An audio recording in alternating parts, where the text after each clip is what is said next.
Hey everybody, I'm Kelsey with Kelsey's Corner, and I'm down here at the Epoxy Resin store. Wanted to jump on as soon as possible since all of you guys bought up all of the lightning cure super fast, so we wanted to make sure to jump on and give you some tutorials and quick tips. I've had the benefit of getting to play with this beautiful new epoxy for our tumblers for a couple weeks now, so I'll be able to offer you a little bit of insight in what some of the differences are. So what we're going to do is we're going to do one tumbler with our traditional tumbler coating, so that way we can kind of review how we usually put it on our tumbler, so that you can see that side-by-side difference of some of the tips and tricks that I picked up for how to put the lightning cure on, because you do work with it a little bit differently. It's a little bit thinner, we've got to work with it quickly, but there's going to be benefits to it. So all we've done with these tumblers so far is we've applied the lightning cure in the epoxy method. So we use the epoxy method to put our pigment or glitter right on top of the tumblers, and we just did a light brushing with a paintbrush to take off any of the excess glitter. So that's all we've done so far. First we're going to do this tumbler over here with the Tumbler Coat. If you've never used the Tumbler Coat, I still highly recommend it. It's still my favorite epoxy to work with in terms of tumblers. And I've sort of been playing with different combinations of the two together because they do play really well together. So what I've been doing, my favorite method right now is I use the lightning cure as my base coat for the epoxy method, get it on there, and then do a top coat of that. Let that cure, do a Tumbler Coat, and then I finish it off after I've done my vinyl with the lightning cure. So I kind of go back and forth on it, which is really nice to be able to use both products. Why I do that is the tumbler coating is just a little bit thicker, so it's going to give you a nice smooth base instead of having to do 2 and 3 and sometimes even 4 coats. With other epoxies, you're going to be able to get a really smooth finish, really balanced, and then just seal in your vinyl with that lightning cure and be done after that hour of that. So if you're not familiar with the tumbler coating epoxy, it's a 1-to-1. Super easy to work with, no odor, doesn't yellow on you, it's got great UV stabilization, and it's great at self-leveling as all epoxies are, but this one I find it's got a nice viscosity to it. It's not so thick that you're getting a good workout when you're putting it on your tumbler, so it's going to move really nicely for you, but it's also going to give you good coverage. So let's start out with that one. Alrighty, one tip I do highly recommend is, especially when you're working in smaller quantities, these little cups are really hard to see the lines. So I like to go in and mark up what I'm going to be using before I go. So we're going to just mix up 20 mLs. That'll be more than enough to coat a wine tumbler. So we're going to go 10, and then we're going to mark our 20 line. That way as we pour, we're not having to kind of like dip and turn and twist the cup in all sorts of funny directions to try to see the lines. So that's a little pro tip that I picked up over the last couple of weeks. All right, and you always start with your B first, then A.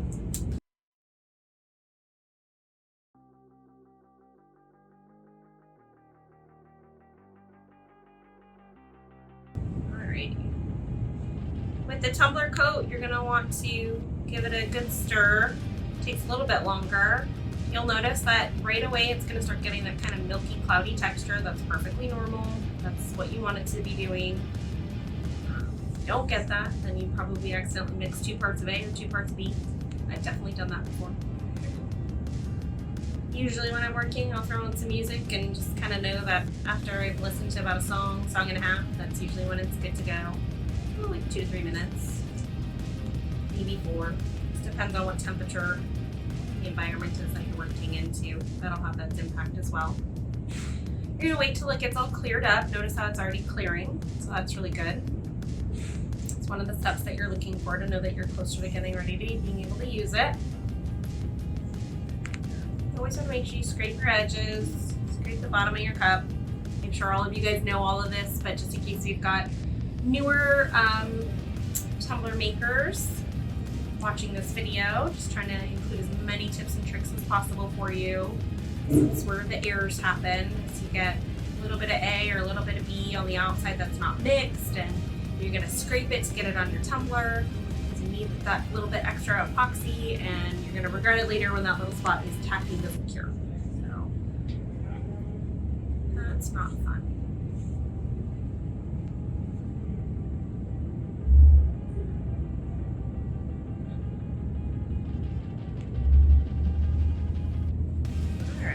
So it's okay that there's a little bubbles in there. They're gonna come out once we hit it with a heat gun. They pop so easy. One of my favorite things about the Tumbler Epoxy, the Tumbler Coating Epoxy, is how easily bubbles come up. So you can pop them super easy peasy with a heat gun. So you're not going to be having to worry about that either. Alright, so that should be good. All cleared up. It's got a little bit of bubbles in it, but that's okay. Alright, so I like to start at the top of my tumbler and work my way down. I use a 2-finger method, super easy. So you just dip a little bit of your 2 fingers in there and you just kind of start rubbing it along the top here. Or 1 finger, 2 if it's a bigger tumbler. And with this, you're gonna wanna apply it generously. You kind of use your fingers to just kind of push it around. And we can do the drag method. This is what we're all used to doing when we do the tumblers, to get a nice, smooth, even spot. And you're pretty much making sure that it's everywhere on the tumbler. Okay, and then we're gonna work our way down to the next spot here. I use the wax on, wax off method. That's, how I like to get it on the big part of the tumbler here. And then we're gonna go through and we're gonna smooth it out as well. But I find I get really good coverage this way. Also, hold your cup over your tumbler. You're gonna get drips, so it just happens. So you don't need to use a ton of pressure, but you do definitely kind of need to drag your finger over it. You're kind of pulling on the epoxy a little bit here to get it smooth. You're getting a nice level coat on it, making sure you didn't miss any little dips or spots on it. So this is where we're going to use the finger. See how it's kind of pooling? And that's because there's spots where it's got more of it, and then you kind of wipe it down. And then you do it again and wipe it towards the bottom. That's why I haven't done the bottom yet, because all that excess epoxy is working its way down to the bottom. We're working it. We're in that work part of the epoxy. With this, you're gonna have plenty of work time, good 20-30 minutes or more. If it is excessively hot, however, you might get a little bit less work time. I usually, with the tumbler coating, I don't mix up more than 4. Occasionally, if I'm really pushing it, because they're smaller cups, I'll do 6. Depends on how fast you are getting it on your cups. So if you're a more experienced tumbler maker, you might be able to go all the way to 6 ounces, but I would, after you've mixed it, I would separate that out into smaller cups so you don't lose your epoxy and get flash curing. Usually I work with about 2 to 4 ounces at a time. I find that works best with the tumbler coat. And with that 2 to 4 ounces, usually that'll do anywhere between, depends on the size of your cups, but that'll do anywhere between 2 to 6 cups. Just depends on which coat you're on, how chunky your glitter is, all that kind of stuff.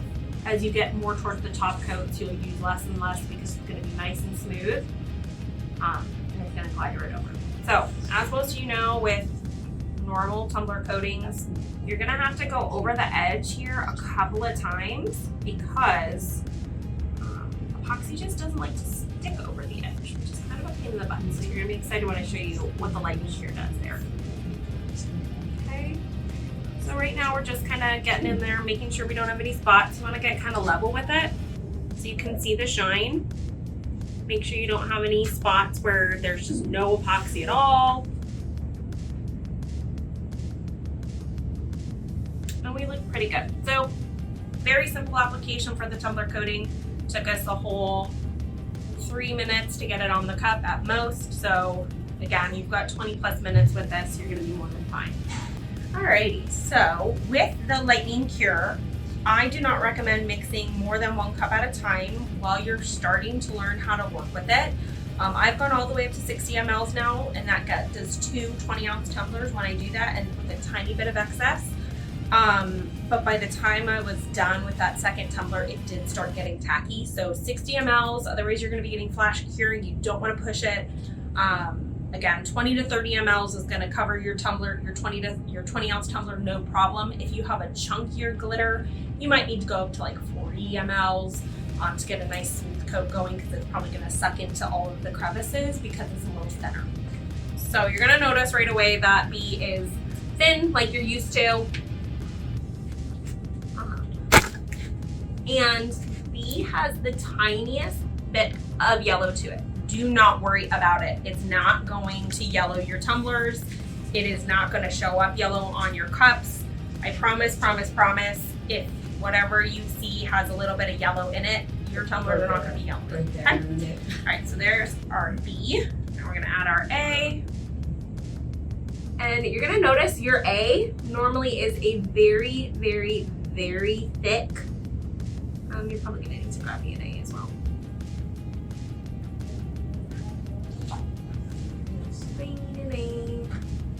Just barely.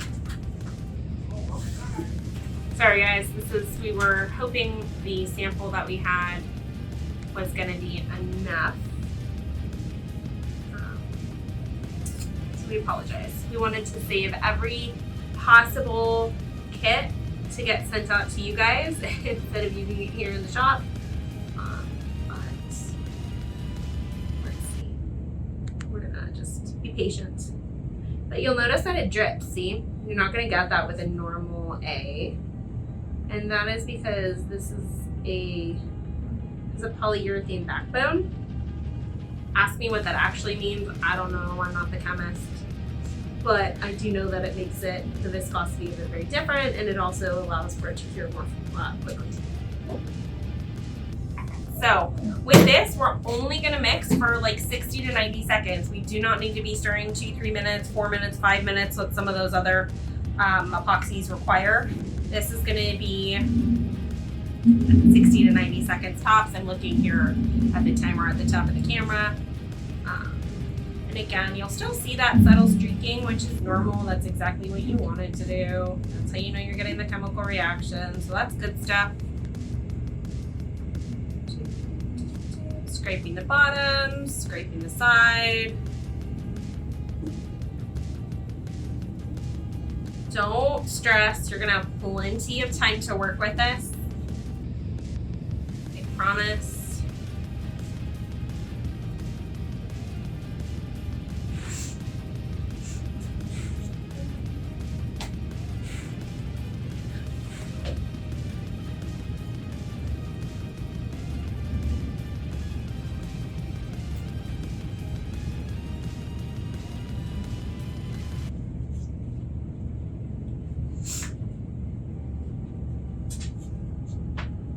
And it's so much thinner. I've worked with quite a few different facets. They're so thick, they're so cloudy. You're not sure what they're gonna do to your tumbler.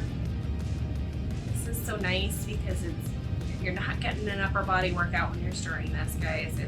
And it's gonna go on like water. You're not gonna be pushing and really pulling on that epoxy to get it where you want it on your cup. Just kind of glides right on. It's pretty amazing. Okay. So we are at 60 seconds. There's like a gentle heat you're gonna feel from the cup. It doesn't get to that super, super hot spike while you're putting it on. Not really that many bubbles either. I mean, there's plenty in there. The micro bubbles are gonna pop super easy as soon as we apply heat. All right.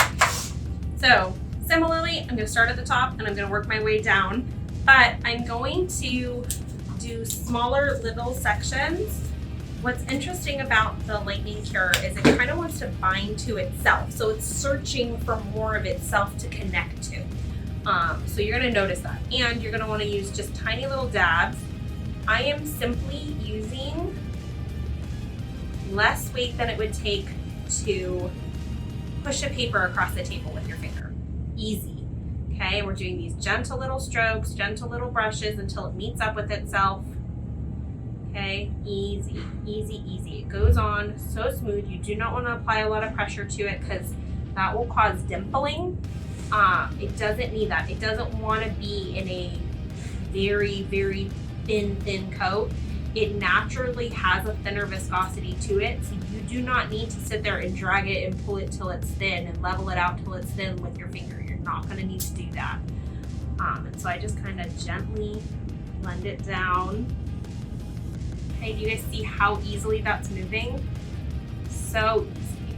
Okay, we've used like barely anything. Okay, very similar technique of like when you start to put the tumbler coat on, but you're not, I don't find that the need to do where you sit with your finger here and just let it drag till you get it level. and pulling it down.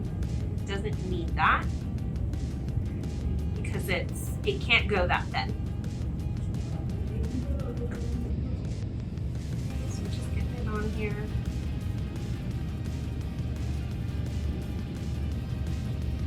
And I'm just kind of just doing gentle swipes, kind of like a swipe motion. Whereas over here we did sort of the wax on, wax off. Here we're just kind of swiping it on, swiping it on. Now, this is my favorite part, other than obviously it's setting so fast and being such a beautiful set. We're getting to the part of the tumbler which everyone hates, which is the bottom and the lip, that bottom edge, because you have to sit there and play with the epoxy till it actually feels like it's actually on that part. This is so sticky, and because it wants to stick to itself, you're not gonna have that problem. That lip is gonna be, it just pulls right over the edge of it, and you're gonna be able to get the edge of your tumbler so easy. You'll be so happy. It was such a weird, like, funny thing to notice, but when I was touching my tumbler after the first coat, I realized how smooth it was around the edge. I was like, wait a minute. So then I started paying more attention when I was putting it on, and I said, oh, that's interesting. It just kind of sticks right to the edge, which is so great. Because now you're not having to sit there and play with the epoxy at the bottom of the cup. And we're also not getting like huge drips of epoxy coming off the bottom of our cup, which is also great. We're also not getting huge like lumps, you know, how like sometimes like if your tumbler or you're newer, you're gonna get that sort of bulbous bottom, which we don't want, and that's because it's too thick of an epoxy at the edge or your tumbler's a little bit tilted. You're not gonna get that either. Okay, so how long did that take? Maybe a minute and a half, 2 minutes to get it on, barely. So we're gonna do the same thing that we always do, where you get level with your tumbler. You wanna make sure you don't have any spots or spaces. If you notice anything, you can definitely put it back in. It's gonna be a little bit stickier, that's okay. Again, we're just making sure. So I do most of the leveling while I'm putting it on in the first time. But it also, again, it self-levels. So we still have leftover. Didn't use our full 20 mLs. On our tumbler, perfectly good. Our bottom's covered. We don't have any splotchy spots. So the only thing left to do, guys, is hit these with the heat gun and then let them spin. What'll be interesting is we did this one first. This one's gonna be dry well before this one is.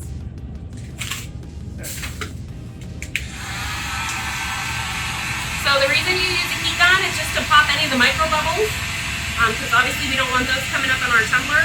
Makes it look cloudy, makes it, gets rid of all of that stuff. Just moving around. If you put a spot that looks kind of funky, I always kind of push it up towards the edge. I'll just make sure those edges are nice. The bottom of your tumbler, don't ever forget that. We're gonna do this one too. Heat goes a long way for this, for the lightning cure, guys. So you do not want to hit it too hard because it heats up fast and it'll drip off your tumbler. So keep that heat a little further away. Just hit it, move it around. You do not need to be up close and personal. When you're doing your drips with this, and we'll do a tutorial on that soon, you're gonna love it.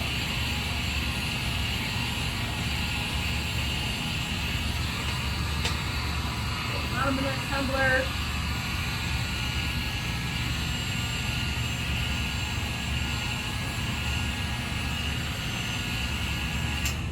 All right, you guys, so there you have it. Side-by-side comparison of the Epoxy Resin Store's Tumbler Coating Epoxy versus the Tumbler Lightning Cure.